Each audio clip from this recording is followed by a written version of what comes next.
Hello students, welcome है आपका alpha mentors के ऑनलाइन क्लासेस के अंदर। कंटिन्यू चलते हैं बेटा नेक्स्ट लेक्चर की ओर। लास्ट क्लास के अंदर आपने कोऑर्डिनेट ज्योमेट्री के अंदर सेक्शन फॉर्मूला पे बेस्ड क्वेश्चंस को परफॉर्म करना सीख लिया कि सेक्शंस फॉर्मूला पे डिफरेंट टाइप्स के क्वेश्चंस कैसे बनते हैं, how to find the coordinate of that point which divide the line segment, how to find the ratios of that given questions. उसी के साथ आपने एक्स एक्सेस, उसी के साथ आपने पैरेललोग्राम के वर्टिसेस, इस तरीके से काफी सारे क्वेश्चंस आपने सेक्शन फॉर्मूला पे बेस्ड अटेम्प्ट कर लिए। चलते हैं नेक्स्ट एक्सरसाइज की ओर। नेक्स्ट एक्सरसाइज मतलब इसी एक्सरसाइज के नेक्स्ट पार्ट की ओर मैं बात कर रहा हूँ 7.3 एक्सरसाइज के अंदर।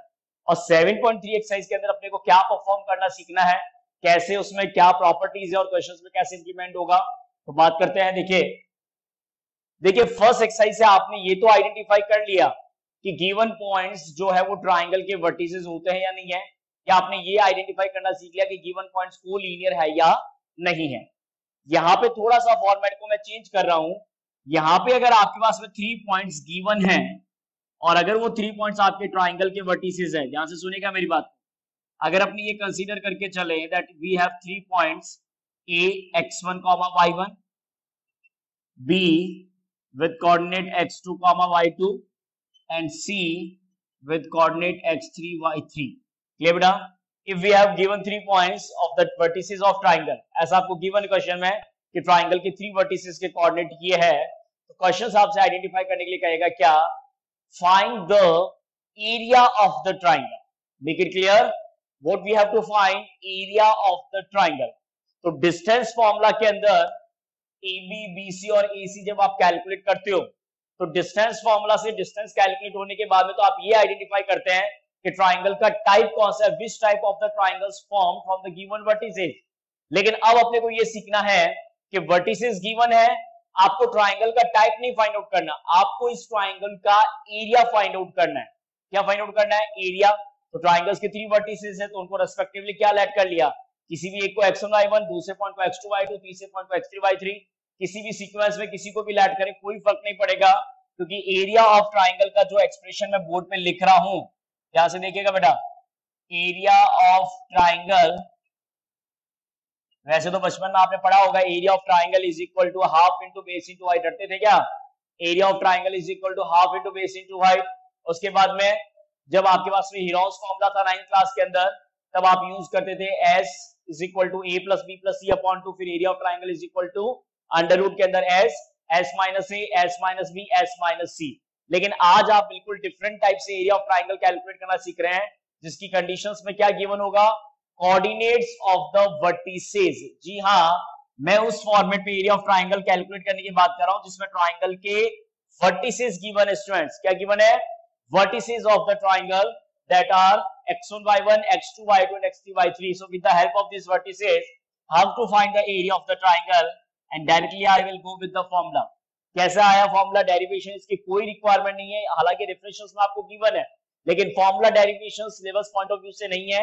सो directly I am writing the expression half, and half लिख के फिर एक्सप्रेशन में क्या है ध्यान से देख लीजिएगा, x1 y2 minus y3 plus x2 y3 minus y1 plus x3 y1 minus y2।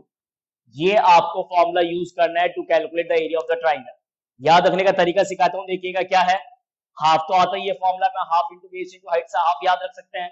x1 y1, x2 y2, x3 y3, तो ब्रैकेट के बाहर x है, ब्रैकेट के अंदर y है, फिर ब्रैकेट के बाहर x, ब्रैकेट के अंदर y, ब्रैकेट के बाहर x, ब्रैकेट के अंदर y। और दूसरा अगर आप देखें, जब ब्रैकेट के बाहर x है, ब्रैकेट के अंदर y है, तो सीक्वेंस देखिए कैसे चल रहा है, 1 2 3 2 3 1 3 1 2, मतलब इंक्रीजिंग है, 1 2 3, तो फिर 2 3 1, तो फिर 3 1 2। आई थिंक समझ में आ रहा होगा कि किस तरीके से वर्टिसेस वर्क कर रहा है। सही यस और नो? वर्टिसेस कैसे वर्क कर रहा है समझ में आ रहा है? 1 2 3 2 3 1 3 1 2। Is it clear? 1 2 3, फिर 2 से स्टार्ट होके 2 के बाद में 3, 3 के बाद वापस से 1, फिर 3 से स्टार्ट होके 3 के बाद में 1, 1 के बाद में 2। तो इस तरीके से आपको सीक्वेंस याद रखना ही है, इसके अलावा आपके पास में कोई चॉइस नहीं। इंपॉर्टेंट बात कि देखिए कोऑर्डिनेट्स वैल्यू नेगेटिव भी होता है, पॉजिटिव भी होता है, कोई फर्क नहीं पड़ता, क्योंकि कोऑर्डिनेट्स का वैल्यू नेगेटिव पॉजिटिव दोनों में रिप्रेजेंट होता है। लेकिन जब आप एरिया ऑफ ट्राइंगल कैलकुलेट करते हैं तो आपको पता है कि किसी भी रीजन का एरिया कभी भी नेगेटिव नहीं हो सकता, किसी भी रीजन का एरिया कभी भी नेगेटिव नहीं हो सकता। तो सपोज दैट आप कोई एक्सप्रेशन सिंप्लीफाई कर रहे हैं, ऑब्जर्व कीजिएगा जो मैं बताना चाह रहा हूं। सपोज दैट आप कोई ऑपरेशन, कोई कैलकुलेशन सिंप्लीफाई कर रहे हैं और उसमें एरिया ऑफ ट्राइंगल का आंसर आता है, सपोज दैट -3 आ रहा है। क्या रहा है एरिया ऑफ ट्राइंगल का आंसर?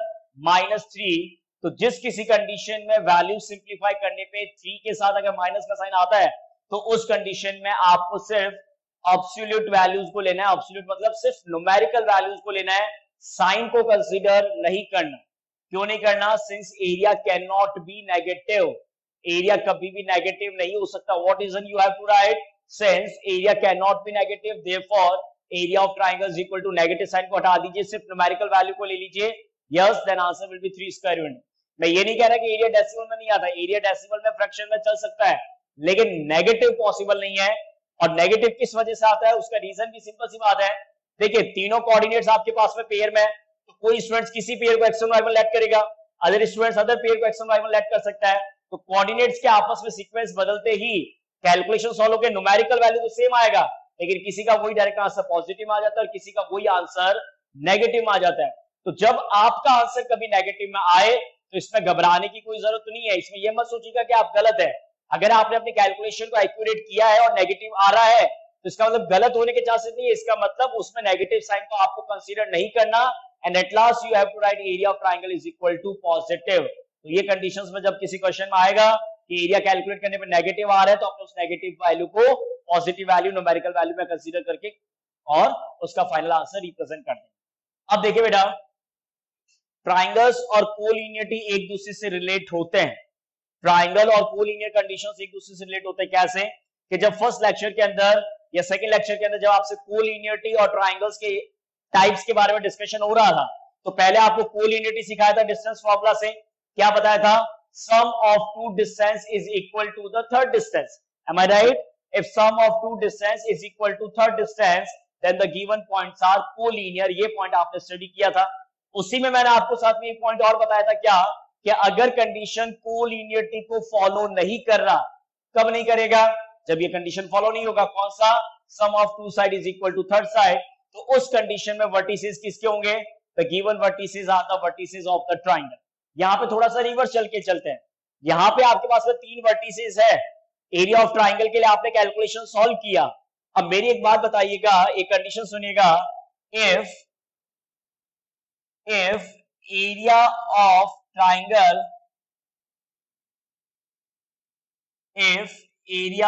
triangle is 0। मेरी बात बहुत ध्यान से सुनिएगा जो मैं पॉइंट एक्सप्लेन करने जा रहा हूं। If area of triangle is 0। अब आप बताइए कि आपने 3 वर्टिसेस पे एरिया कैलकुलेट किया। बहुत ध्यान से सुनिएगा, आपके पास में 3 कोऑर्डिनेट्स गिवन थे, 3 पेयर्स ऑफ कोऑर्डिनेट गिवन थे। आपने उससे as a triangle area calculate किया और एरिया कैलकुलेशन के अंदर आंसर 0 आ गया। एरिया कैलकुलेशन में आंसर क्या आ गया? 0 आ गया। So if area of triangle is 0 then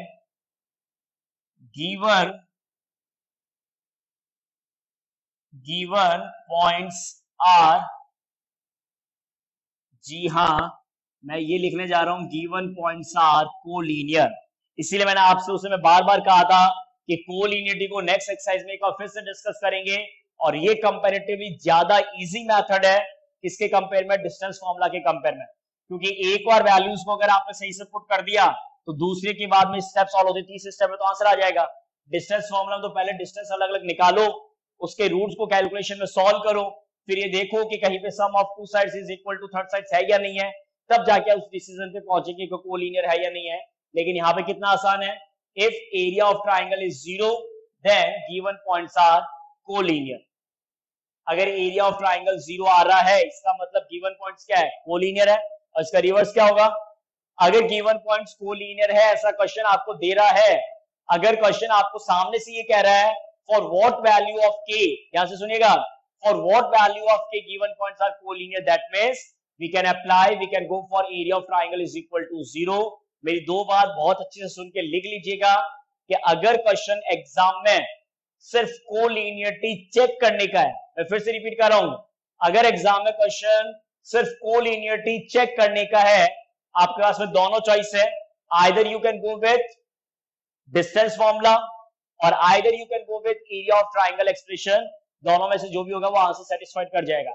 लेकिन ध्यान से सुनना, लेकिन अगर एग्जाम में क्वेश्चन कोलीनियर गिवन है, कोलीनियर कंडीशन गिवन है और क्वेश्चन आपसे कह रहा है for what value of k the given points are collinear, for what value of a and b the given points are collinear, तो अगर क्वेश्चन सामने से आपको कोलीनियर कह रहा है तो आपको उस कंडीशन में सिर्फ और सिर्फ ये देखिएगा, इफ पॉइंट्स आर कोलीनियर, अगर क्वेश्चन आपको ऐसा कहता है कि points are collinear, then what we will do, we will apply area of triangle is equal to 0। जी हाँ, अगर पॉइंट्स कोलीनियर क्वेश्चन दे रहा है तो इसका मतलब उस क्वेश्चन में आपका एरिया ऑफ ट्राइंगल का वैल्यू कितना होगा न्यूमेरिकली, बोलिए कितना होगा numerically, area of triangle is equal to 0। क्योंकि अगर आप किसी ट्राइंगल का एरिया कैलकुलेट कर रहे हो, इसका न्यूमेरिकल वैल्यू 0 आ रहा है, तो वैल्यू 0 आने का इनडायरेक्ट मीनिंग यही है बेटा कि उस 0 का कोई एग्जिस्टेंस नहीं होता है, क्योंकि 0 वैल्यू का मतलब क्या है कि वो ट्राइंगल है ही नहीं। अब जब ट्राइंगल नहीं है तो तीनों पॉइंट्स क्या होंगे, एक ही लाइन पे आ जाएंगे, और एक ही लाइन पे आ जाएंगे, इसका मतलब that is the condition for collinear. Clear है, तो समझ में आ गया, मैंने आपको बता दिया एरिया ऑफ ट्राइंगल्स के लिए फॉर्मूला यही अप्लाई करना है। न्यूमेरिकल वैल्यूज में अगर नेगेटिव साइन आता है तो नेगेटिव को कंसीडर नहीं करना है, क्योंकि एरिया नेगेटिव नहीं होता है। फिर एरिया ऑफ ट्राइंगल अगर 0 आ रहा है मतलब कंडीशन चेक हो रहा है कि कोलीनियर है, और कंडीशन अगर गिवन है कि कोलीनियर है तो आप area of triangle equal to 0 substitute करके और अपनी कैलकुलेशन को सिंप्लीफाई कर सकते हैं।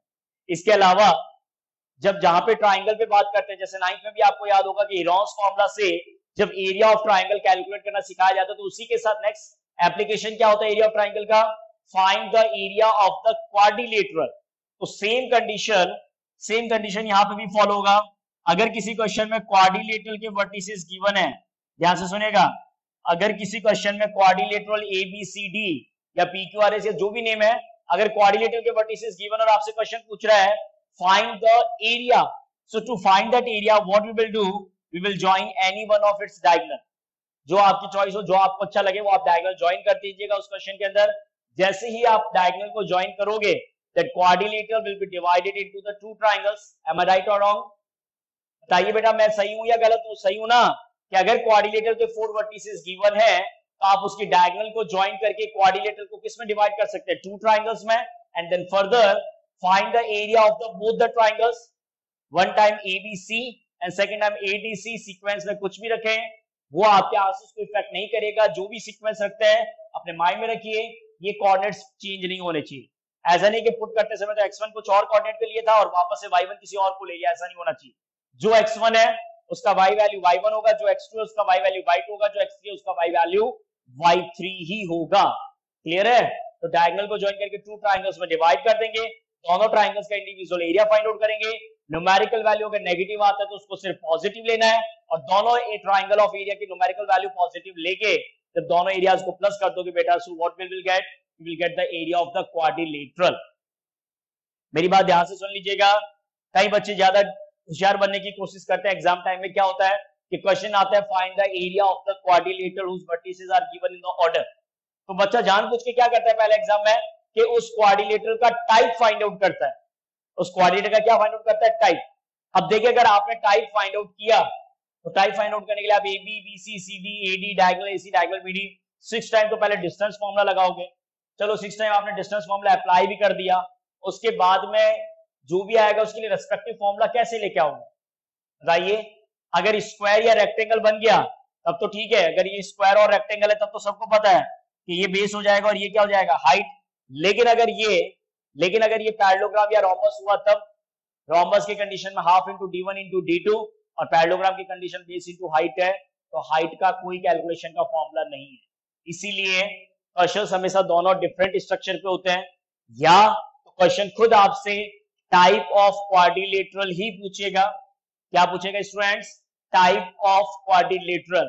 वहां पे आपको जाना है डिस्टेंस फॉर्मूला के साथ, और जहां आपसे क्वेश्चन पूछे find the area of quadrilateral, क्या पूछेगा students, find the area of quadrilateral, वहां पे आप जाएंगे एरिया ऑफ ट्राइंगल के एक्सप्रेशन के साथ, जिसमें एक डायगोनल को ज्वाइन करना है, टू ट्राइंगल्स में एक्सप्रेशन बन जाएगा, दोनों ट्राइंगल्स का इंडिविजुअल एरिया फाइंड आउट करके उनको ऐड कर दोगे, so you will get the area of the quadrilateral.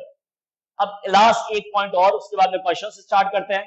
तो लास्ट पॉइंट आपका ये बेटा कि अगर किसी क्वेश्चन के अंदर आपने मीडियंस के लिए क्वेश्चन अगर इंफॉर्मेशन में दे रखा है, तो मीडियन क्या वर्क करता है? मीडियन हमेशा क्या करता है कि अगर किसी भी ट्राइंगल के वर्टिसेस से आप मीडियन ड्रॉ करते हो, अगर किसी भी ट्राइंगल के वर्टिसेस से उसके अपोजिट साइड्स पे मीडियन ड्रॉ करते हो, तो मीडियन की प्रॉपर्टी तो ये होती है median divides the opposite sides into two equal parts. Median divide the opposite sides into two equal parts.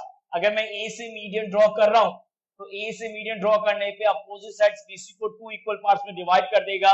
तो टू इक्वल पार्ट्स में डिवाइड होने का मतलब बीडी और सीडी आपस में क्या है? इक्वल है। तो बीडी और सीडी अगर आपस में इक्वल, और मैं आपसे कहता हूं कि आपको डी के कोऑर्डिनेट निकालने हैं, जिस पॉइंट पे बाइसेक्ट हो रहा है इस पॉइंट डी के कोऑर्डिनेट निकालने हैं, तो बच्चा क्या करता है कि BD equal to CD apply करके और कुछ सॉल्यूशन करने की कोशिश करता है। कोई फायदा नहीं है, एक्स और वाई दो नोन है, नहीं आ पाएंगे। तो कैसा आएगा कि मीडियन अपोजिट्स को अगर बाइसेक्ट कर रहे हैं, तो इस बात के लिए आप बिल्कुल सपोर्ट करोगे D is the mid point of BC. करना पड़ेगा आपको सपोर्ट, कोई ऑप्शन ही नहीं है आपके पास में। अगर मीडियन है तो मीडियन बाइसेक्ट करता है, बाइसेक्ट का इनडायरेक्टली मीनिंग क्या हुआ? D is the mid point of BC. Okay students, तो डी अगर बीसी का मिड पॉइंट है, प्रीवियस एक्सरसाइज में सेक्शन फॉर्मूला में जाके मिड पॉइंट फॉर्मूला की कंडीशन को देखिएगा और आप तुरंत से रिप्लाई कर देंगे क्या कि मिड पॉइंट फॉर्मूला से सर डी का एक्स कोऑर्डिनेट होगा x1 प्लस x2, क्योंकि अभी फिलहाल इस एक्सप्रेशन में स्टैंडर्ड फॉर्म के अंदर क्या है? x2 plus x3। मेरी बात ध्यान से सुन लीजिएगा, d जो मिड पॉइंट है तो उसके लिए आपको b और c के कोऑर्डिनेट्स को लेना है, b और c के x कोऑर्डिनेट्स को प्लस करके 2 से डिवाइड, b और c के y कोऑर्डिनेट्स को प्लस करके 2 से डिवाइड कर दोगे, तो फाइनली आपके पास में किसके कोऑर्डिनेट आ जाएंगे? d के। अब आप सोचेंगे कि मैंने ऐसा क्यों बताया, तो क्वेश्चन एग्जाम में आता है क्या, we know that a median of a triangle divided into two triangles of equal area। जी हाँ, ये प्रॉपर्टी भी आपने क्लास 9th में एरिया में पढ़ा हुआ है। एरियाज ऑफ क्वाड्रिलेटरल के अंदर जब ट्राइंगल के एक्सरसाइज को आप परफॉर्म करते हो तो मीडियन की प्रॉपर्टी पे आपका क्वेश्चन आता है, और स्टेटमेंट क्या होता है? अ median of a triangle divided into two triangles of equal area. तो फिर इसका कोऑर्डिनेट से क्या लेना देना, क्यों कह रहा है ये स्टेटमेंट? तो कोऑर्डिनेट से उसको रिलेट कैसे करते हैं? क्या आपको A B C vertices given है और क्वेश्चन आपको ये कहना चाह रहा है कि prove that a median of a triangle ABC जो गिवन है ना, उस ट्राइंगल के लिए आपको क्या प्रूव करना है? मैं आपको बताऊंगा कि कैसे प्रूव करना है। उस गिवन ट्राइंगल के लिए आपको क्या प्रूव करना है? आपने मीडियन ड्रॉ किया और मीडियन ड्रॉ करके आपने मीडियन के मिड पॉइंट के कोऑर्डिनेट फाइंड आउट कर लिए, और उसके बाद में एक्सप्रेशन में क्या अप्लाई कर देंगे कि that median divide the triangles into two equal parts. ये अगर प्रूफ करना है तो आपके पास में यहाँ पे देखिए दो ट्राइंगल्स बन रहे हैं, जैसे क्वाड्रिलेटरल में बन रहे थे वैसे मीडियन ड्रॉ करने पे टू ट्राइंगल्स बन रहे हैं। एक तो इधर हो गया एबीडी हो गया, एक उधर हो गया एसीडी हो गया। तो एबीडी और एसीडी जो टू ट्राइंगल्स बन रहे हैं, एबीडी और एसीडी जो टू ट्राइंगल्स बन रहे हैं, इन दोनों ट्राइंगल्स का इंडिविजुअल एरिया फाइंड आउट कर लीजिएगा, उनकी न्यूमेरिकल वैल्यूज को ले लीजिएगा। 100% उनका न्यूमेरिकल वैल्यू सेम ही आएगा। नहीं आ रहा तो आप गलत है, स्टेटमेंट गलत नहीं हो सकता, क्योंकि ये जस्टिफाइड स्टेटमेंट है कि मीडियन हमेशा ट्राइंगल्स को टू इक्वल एरिया में डिवाइड करेगा। ये कंफर्म्ड है। जब ये कंफर्म्ड है तो इसका मतलब ये वैल्यू ट्राइंगल एबीडी का और एरिया ऑफ ट्राइंगल एसीडी का न्यूमेरिकल वैल्यू इक्वल आना ही चाहिए, मतलब आएगा ही आएगा, कोई दूसरा अल्टरनेट ऑप्शन नहीं है आपके पास में। Make it clear. ओके बेटा, तो एक तो पॉइंट ये हो गया कि एबीडी और एसीडी के लिए आपने इस तरीके से जस्टिफाइड कर दिया। इसके बाद में एक पॉइंट और यहां पे बताता हूं कि किसी भी ट्राइंगल्स के लिए अगर आप मीडियंस ड्रॉ करते हैं, किसी भी ट्राइंगल्स के लिए अगर आप मीडियंस ड्रॉ करते हैं, तो मीडियंस के इंटरसेक्शन पॉइंट को बोलते हैं सेंट्रॉइड। मैं वर्ड यूज कर रहा हूं, देखिए वैसे तो इसका कोई मेजर यूज नहीं है, लेकिन फिर भी ऑब्जेक्टिव क्वेश्चन में बहुत बार काम आता है। ऑप्शनल एक्सरसाइज में आपके क्वेश्चंस मिलेंगे आपको इस प्रॉपर्टी पे, तो मैं थोड़ा सा आपको एक्सप्लेन कर देता हूं। और डिटेल के अंदर मैंने वर्ड यूज किया सेंट्रॉइड। तो सबसे पहले बात ये होती है कि सेंट्रॉइड क्या होता है? तो सेंट्रॉइड होता है intersection point of the median. बात समझ में आ रही है कि तुम्हारे को? Intersection point of the median is called centroid. तो जब भी किसी ट्राइंगल्स में आप मीडियंस को ड्रॉ करेंगे तो डेफिनेटली मीडियंस, तीनों मीडियंस जो है वो एक ही पॉइंट पे इंटरसेक्ट होंगे, ये कंफर्म है। इस बात के लिए कोई दूसरा ऑप्शन है ही नहीं आपके पास में। अगर ट्राइंगल एबीसी के एडी, बीई और सीएफ को मीडियन को आप कंसीडर करना है, तो जो भी इनका इंटरसेक्शन पॉइंट होगा उस इंटरसेक्शन पॉइंट को बोलते हैं क्या? सेंट्रॉइड बोलते हैं। क्या बोलते हैं स्टूडेंट्स? जी हाँ, सेंट्रॉइड। सेंट्रॉइड को O से रिप्रेजेंट करते हैं और कुछ स्टैंडर्ड टेक्स्ट बुक आपके G से रिप्रेजेंट करती है। तो ट्राइंगल्स के वर्टिसेस ABC हो गए, मीडियंस आपने ड्रॉ किए, तो मीडियंस ड्रॉ करने पे मीडियंस आपका मिड पॉइंट D हो गया, मीडियंस ड्रॉ करने पे मिड पॉइंट E हो गया, मीडियंस ड्रॉ करने पे मिड पॉइंट F हो गया। तो DEF अगर मिड पॉइंट्स है तो आप DEF तीनों के तो कोऑर्डिनेट निकाल सकते हो मिड पॉइंट फॉर्मूला से, लेकिन मेरे को क्वेश्चन में फाइंड आउट करना है कोऑर्डिनेट ऑफ सेंट्रॉइड। मेरे को क्वेश्चन में क्या फाइंड आउट करना है? Coordinate of centroid.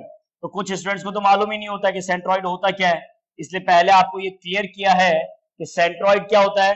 Intersection point of median. इसके बाद में थ्योरेटिकल पॉइंट क्या है कि जो सेंट्रॉइड है वो आपके मीडियन को 2:1 में डिवाइड करता है। जी हाँ students, centroid divide the median in 2:1। वापस से रिपीट कर रहा हूं, centroid divides the median in the ratio 2:1। तो देखिए अगर स्टैंडर्ड फॉर्म से बात करें, ये अगर इस तरीके से लेट किए जाते हैं तो D के लिए जब आप x निकालोगे तो x2 प्लस x3/2 और y जब निकालोगे तो y2 प्लस y3/2। अब एक सिंपल सी बात देखिएगा कि सेंट्रॉइड ये प्रॉपर्टी फिक्स है कि सेंट्रॉइड जो है वो आपके मीडियन को हमेशा इसी रेशियो में डिवाइड करेगा, इसको कोई चेंज नहीं कर सकता। 2:1 ये ज्योमेट्रिकल प्रॉपर्टी फिक्स है। तो जब 2:1 में डिवाइड करता है तो आप खुद बताइए, A के कोऑर्डिनेट आपको मालूम है, D के कोऑर्डिनेट आपको मालूम है, G पॉइंट आपका इस AD पे लाई कर रहा है जो कि A से D लाइन सेगमेंट को किस रेशियो में डिवाइड कर रहा है? 2:1 में। तो क्या आप सेक्शन फॉर्मूला अप्लाई करके, जी हाँ मैं बात कर रहा हूं, क्या आप सेक्शन फॉर्मूला अप्लाई करके कोऑर्डिनेट ऑफ G कैलकुलेट कर सकते हैं? क्या आप कोऑर्डिनेट ऑफ सेंट्रॉइड कैलकुलेट कर सकते हैं? तो आंसर आएगा यस। और वो एक्सप्रेशन जब आप अप्लाई करेंगे तो फाइनली आपको क्या वैल्यू मिलेगा वो मैं ब्रैकेट में लिख के बता रहा हूं, x1 plus x2 plus x3/3 and y1 plus y2 plus y3/3। देखिए डेरिवेशन कोई एग्जाम पॉइंट ऑफ व्यू से इंपॉर्टेंट नहीं है, लेकिन जनरली मैंने आपको बता दिया कि ये एक्सप्रेशन किससे आएगा? सेंट्रॉइड के कोऑर्डिनेट निकालने हैं। सेंट्रॉइड मीडियंस को 2:1 में डिवाइड करता है, 2:1 सेक्शन फॉर्मूला से अप्लाई करने के बाद में फाइनली आप इस डिसीजन पे पहुंचेंगे कि सेंट्रॉइड का कोऑर्डिनेट होता है x1 plus x2 plus x3/3 और y का कोऑर्डिनेट होता है सेंट्रॉइड के y1 plus y2 plus y3/3। तो कोई भी अगर ऑब्जेक्टिव क्वेश्चन एग्जाम में है और क्वेश्चन आपसे पूछे the centroid the coordinate of the centroid of the vertices of triangle, किसी ट्रायंगल के वर्टिसेस गिवन और सेंट्रॉइड का कोऑर्डिनेट पूछे, डायरेक्टली तीनों को ऐड करके 3 से डिवाइड, y के लिए y के तीनों कोऑर्डिनेट्स को ऐड करके 3 से डिवाइड, सॉरी 2 नहीं आएगा, y1 plus y2 plus y3/3।